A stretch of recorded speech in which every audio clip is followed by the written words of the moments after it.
podcast, An Intelligent Look at Terrorism. I'm your host, Phil Gurski, President and CEO of Borealis Threat and Risk Consulting in Ottawa, Canada. I want to talk about something today which may not have crossed your radar an awful lot over the past couple of years. When we talk about terrorism is a phenomenon. We know that we here in Canada are relatively safe. We don't have a lot of terrorist attacks that take place here. Other Western countries seem to get a little more, such as the UK and France, for example. But I think that for most of my listeners, when we mention the word terrorism, I'm pretty sure the first thing that comes to mind would be the Middle East, or Afghanistan, other parts of Asia. In actual fact, one of the hotspots of terrorism, if I can use that term, is the entire continent of Africa. Yeah, the entire continent. I've been watching this for quite some time, for a variety of reasons. As a terrorism analyst, I had to keep up on things. As a Canadian terrorist analyst, there were some interesting links between Canadians and terrorism on that continent. And the more I thought about it, the more I thought that I'd like to do this podcast, a little longer podcast, on just what is the state of terrorism in Africa as of the spring of 2020.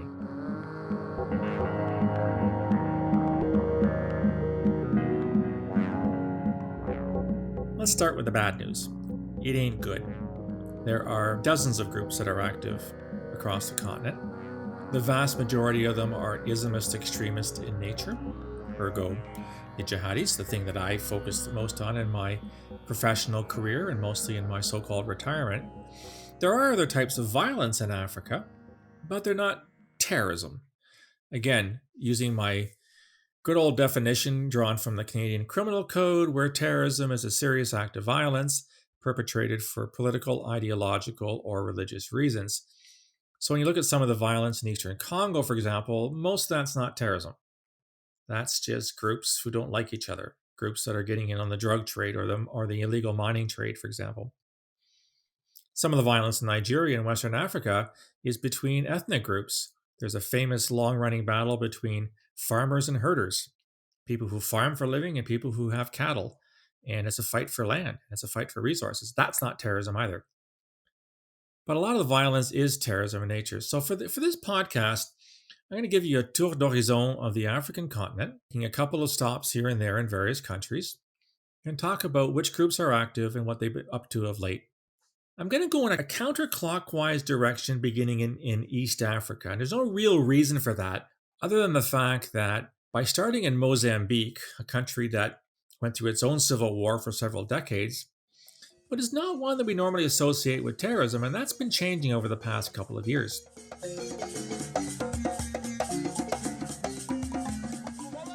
In actual fact, Islamist extremists have been active in the northern region of Cabo Delgado for about 25 years now, and so far, they've killed at least 300 people, although some estimates range as high as 1,000, with as many as between 100 and 200,000 people have fled the region. The main group calls itself Al-Shabaab, which has no link to the Al-Shabaab you're probably more familiar with, which is in Somalia, and we'll get to them in a couple of minutes. Although Islamic State itself announced that it had created what it calls its Central African Province in April 2019, and the local affiliate in Mozambique calls itself Ansar al-Sunnah. Islamist terrorists have been behind beheading people, and most importantly, from the Mozambique economic perspective, they've been threatening a huge offshore gas project, which, if it comes about, will mean a big difference for a very impoverished country. ISCAP, the Islamic State Central African Province, allegedly shot down a Mozambican military helicopter in April, and that led some analysts to suggest that it was becoming more sophisticated. The military, for its part, denies that the terrorists control any territory at all, and that it killed 129 what it calls militants in April. He said, she said. I mean, the terrorists lie, but sometimes the governments don't tell the absolute truth either. Speaking of April, in April, one of the groups declared that its goal was the establishment of a caliphate. Now, where have you heard that before? Islamic State in Iraq in 2014. Just over the last week or so, Mozambique's armed forces have killed more than 50 Islamic State-linked terrorists. And those terrorists have launched 11 attacks in this month alone. This is the month of May. So despite the fact the government seems to be dismissing the threat from terrorists, they've gone ahead and hired foreign security contractors. What does that sound like? These guys come from Russia, United States, and South Africa, i.e. they're mercenaries, and they want them to help crush their rebellion. But so far, there has not been any success to date. So Mozambique is a place to watch. I'm hearing more and more and reading more and more about attacks in that country over the past couple of years. And so this is one that you definitely want to bookmark to keep an eye on.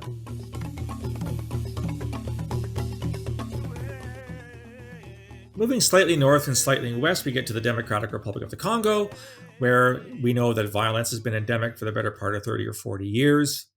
Again, a lot of it's due to illegal mining like cobalt. But there is a terrorist group called the Allied Democratic Forces. Boy, there's a name for a terrorist group, Allied Democratic Forces, or ADF. They've been around since 1995, and they originally started out in Uganda, but they have a presence in the current, the DRC, the Democratic Republic of the Congo. And they've been carrying out attacks quite a long time now in that part of the country. 40 of them were recently captured after a massacre in March. And there's another group, which is called CODECO, which stands for the Cooperative for the Development of Congo.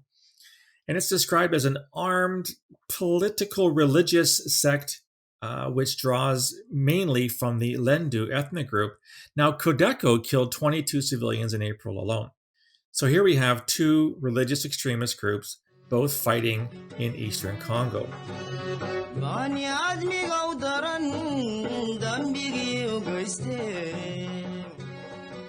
Continuing our travel north, we go to Somalia and Kenya. And of course, in Somalia, the group that you're undoubtedly most familiar with is Al-Shabaab, which was originally affiliated with Al-Qaeda. It's been around since the mid-2000s, and it came about when the Ethiopian government, the behest, nudge, nudge, wink, wink of the Americans, decided to invade to oust what was called the Islamic Courts Union, which was a very conservative, fundamentalist Islamic government. As usually happens when a foreign country invades another country, it pisses off the locals, and Al-Shabaab sprang from the ashes, I guess you'd say, of the Islamic Courts Union. And it's been responsible for tens of thousands of deaths in Somalia over the past 15 years. AMISOM, the African Union Mission in Somalia, has also been around since the mid-2000s. And currently, there are troops from Uganda, Burundi, Djibouti, Kenya, and Ethiopia in the country. Again, a foreign military presence may be seen as a partial solution to violence, but it also is the cause of violence. One of the biggest attacks that I recall took place in October 2017 when Al-Shabaab carried out an attack in Mogadishu, and it was a suicide bomber, or it was a car bomb, I forget which one. Anyhow, a gas truck or a gas tanker ignited, and in the ensuing inferno, more than 300 people died, and another 300 were wounded in the Somali capital. Now, because Kenya has been at the vanguard of AMISOM for a very long time, Al-Shabaab sees Kenya as a legitimate target. Now, northeastern Kenya, which borders up to Somalia, the ethnicities bleed across the two national borders. A lot of ethnic Somalis in northeastern Kenya. And Al-Shabaab has taken advantage of this to carry out attacks, some of which have been quite large in scale. For example, in April 2015, they attacked Garissa University, killing 148 largely students. In September 2013, they took over a mall, the Westgate Mall in Nairobi. They occupied it for a long time. They only killed 6, but it was quite a shock to the Kenyan economy. And lastly, in January of 2019, there was an attack on an office complex called the Dusit 2 complex in Nairobi, in which 22 were dead. So the situation in Somalia shows no signs of getting any better. This is despite the fact that the Somali National Army has gotten better, that AMISOM is still there, and the fact that the Americans carry out drone strikes fairly frequently against Al-Shabaab. There's also, by the way, a very much smaller ISIS affiliate up in the Puntland, sort of the Horn of Africa. You don't hear too much about them. Al-Shabaab is really the group which has had the greatest longevity and which is by far the most lethal in Somalia.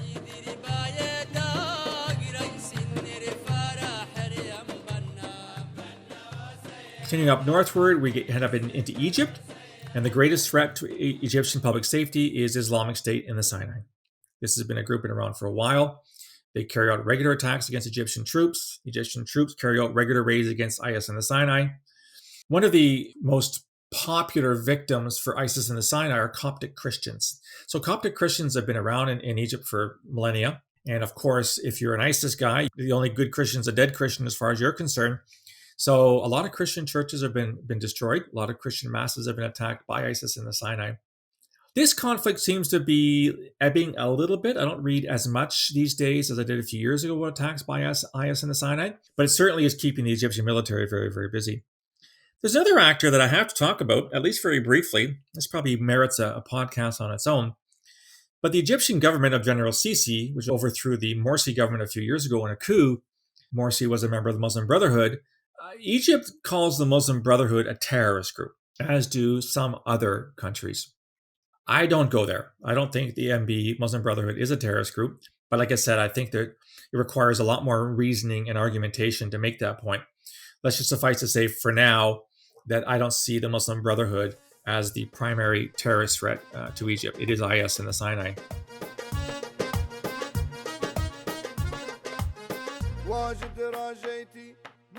Next to Egypt, of course, we have Libya. What can we say about Libya? Well, it's been a hellhole since the fall of Gaddafi. We all remember where we were when Gaddafi was found hiding in a drainage pipe. He was taken out and beaten to death by angry Libyans.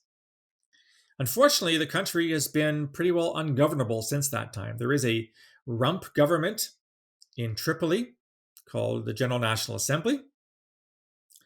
And there's also another actor called General Khalifa Haftar, who's the head of the National Libyan Army. And the two of them have been basically lobbing shells against each other back and forth for the past couple of years. This isn't terrorism per se, but it certainly contributes to instability in the region. Complicating matters are there's all kinds of mercenaries being brought in. The Turks have brought in mercenaries. The Emiratis are there. The Americans are there. The French are there. This is not a good situation in Libya. And it basically precludes any return to stability or normalcy anytime soon. There was an Islamic State branch in Libya that was apparently, quote unquote, defeated back in 2016. If you've heard me talk about this, you know I don't like the word defeat of terrorist groups because it rarely makes any difference. In fact, this particular affiliate of ISIS came back in 2019. So was it really defeated? Yeah, not really.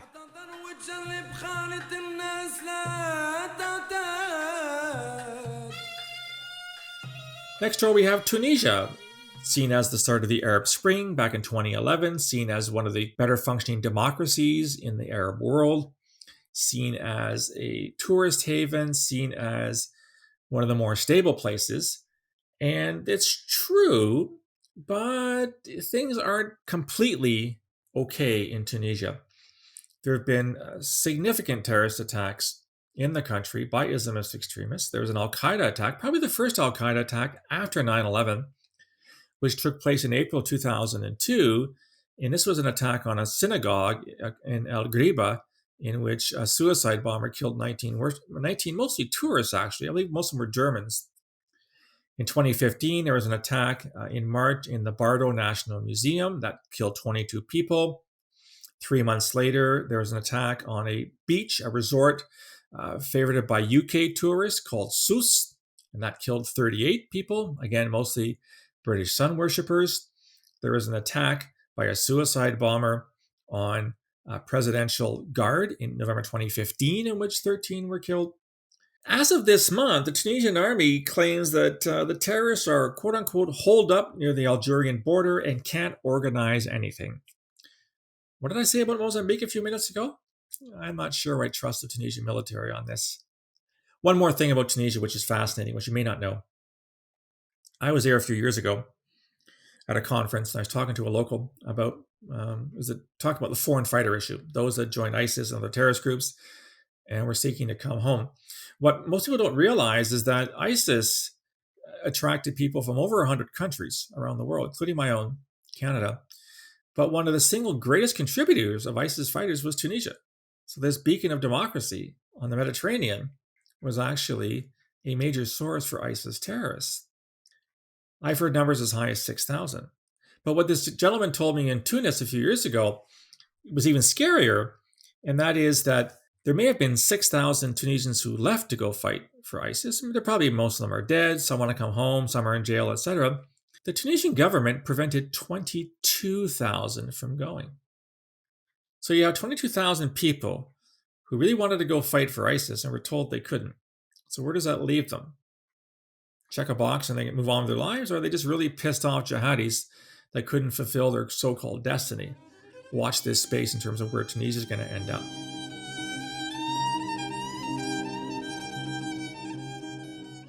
Algeria is an interesting case. You go back to the 90s when the 1992 election was canceled, when an Islamist party was showing all signs of victory and the military took over. Then you had the dark decade in which hundreds of thousands were killed, both by the military and by a terrorist group known as the GIA, the Groupe Islamique Armé, which kind of morphed into the Groupe de Salafistes pour la Prédication et le Combat, the GSPC.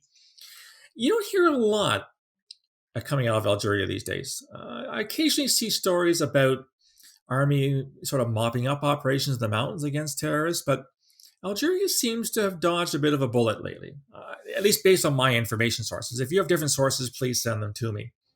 But it's not one that I worry a great deal about these days.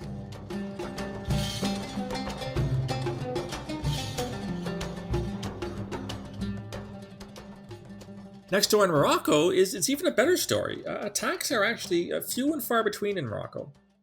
There was a big attack back in 2003 in May. That was an Al-Qaeda attack in Casablanca, where suicide bombers killed 41 and injured 100. There hasn't been anything near that scale since that time. I do read periodically where the Moroccans are finding ISIS fighters or ISIS terrorists. You get a lot of cooperation between Morocco and Spanish intelligence and law enforcement authorities because of the back and forth traffic between the two countries. But again, Morocco is not something that I would put on the top of my list in terms of the terrorist threat. It's there, but it seems to be a little bit minimal.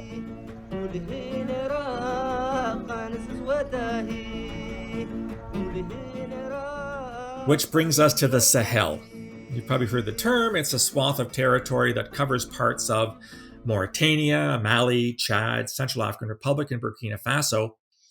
And the bad news story is that both Islamic State and Al-Qaeda are active in the area. There's a group known as Akim, Al-Qaeda in Islamic Maghreb. They've been around for quite some time.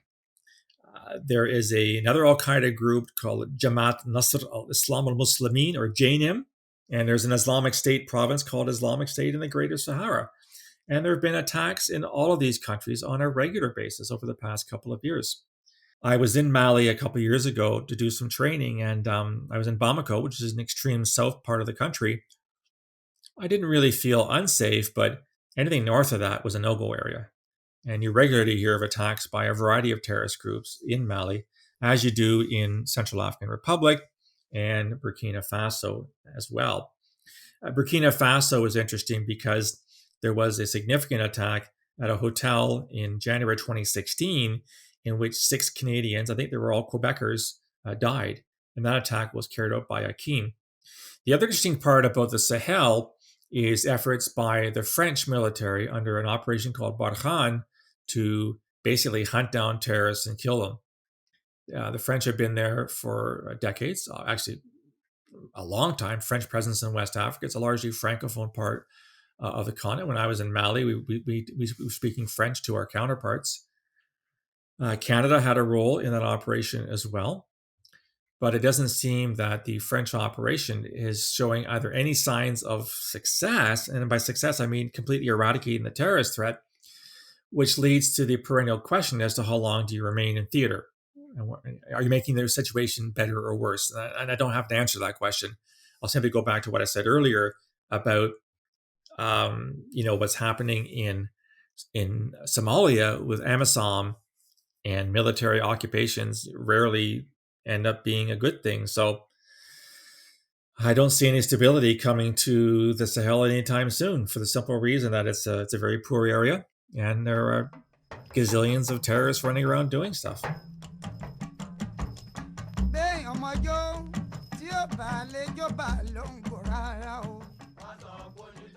Moving on to Nigeria, I'm almost done here. Nigeria has been beset by terrorism by a group called Boko Haram since the late 2000s. I regularly read about attacks by Boko Haram. Their stronghold is in the northeast in Borno State. They, of course, were behind the infamous capture of the Chibok girls, where they captured several hundred schoolgirls, used them as cooks or slaves or sex slaves or whatever. They regularly attack the Nigerian army. They regularly attack villages where they kill people. And recently, they've been sort of expanding their territory a bit. They've gone to neighboring Benin, where one or two attacks have taken place. And they've been quite active in northern Cameroon. I'll get back to Cameroon in a few minutes. But they have carried out attacks in Cameroon as well. The latest attack I just read about this morning, 5 Nigerian soldiers were killed in Borno State. What's interesting about Nigeria is that every Christmas, the Nigerian president, whomever he is, now it's President Buhari, gives a speech in which he says, Boko Haram is on the run. Boko Haram, we've almost got there. They're almost dead. And he promises an end to the war against terrorism very soon. And every Christmas, he's wrong. Every Christmas, you see more attacks. And then you forget about the speech and he makes the same speech a year later. In actual fact, there's almost a recognition now that the jihadist groups are expanding to the northwest. And what some people fear is that they will become a land bridge for Islamists across the Sahel. So this is the International Crisis Group that came out with this just the other day. This would be a bad development, whereby terrorism in Nigeria serves to link up other terrorist groups and serve as kind of like a superhighway across the greater part of Western Africa. I see no reason to think that terrorism in Nigeria is going to end anytime soon.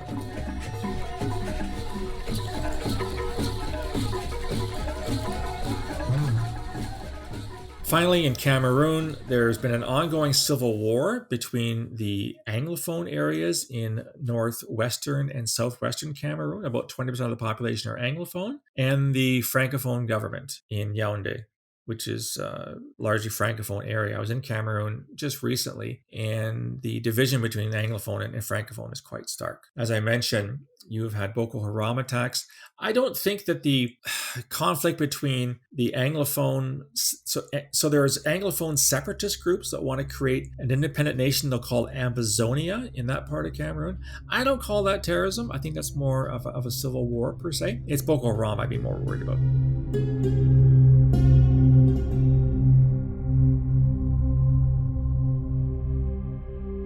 Finally, I do want to point out that there were 2 attacks in Africa, both in 2013, which were carried out by Canadians, or at least in part by Canadians.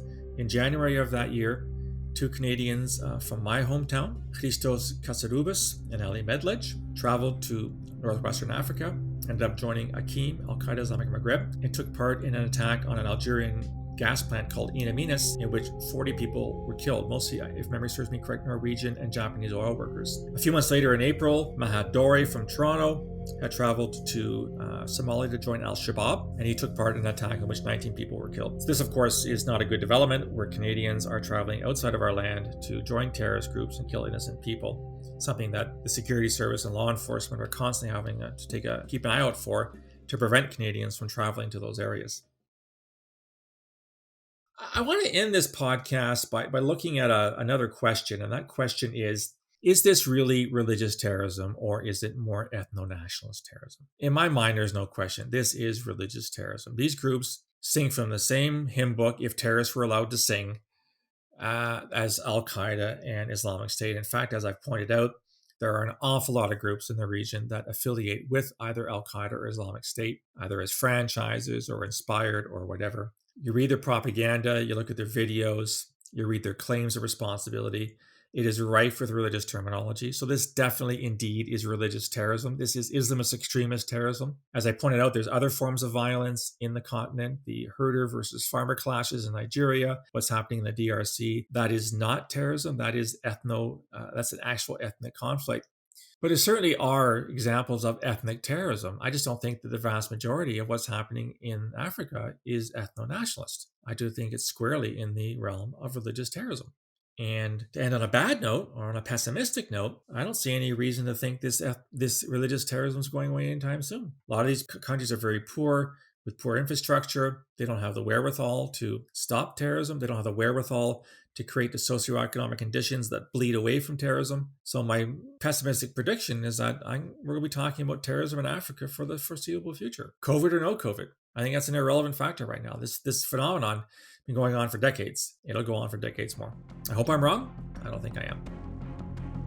That's it for this intelligent look at terrorism, looking at terrorism in Africa. I'd like to know what you think. Have you any experiences in Africa, either as a diplomat, as a traveler, as a consultant, as a part of the military? I'd love to hear your experiences with terrorism in the continent of Africa. You can reach me on email at borealisrisk@gmail.com or on Twitter at BorealisSaves. You can also reach me on LinkedIn or on Facebook. If you want to get all the content available from Borealis, simply go to my webpage, www.borealisthreatandrisk.com. Hit the subscribe button. You'll find it there in the upper right-hand corner. Fill in your information, and you'll get a daily digest every morning of the Today in Terrorism series, podcasts such as this one, The Intelligent Look at Terrorism, the Quick Hits podcasts, the Perspectives, all the material free to charge on a daily basis. I'll talk to you again soon. Until then, stay safe.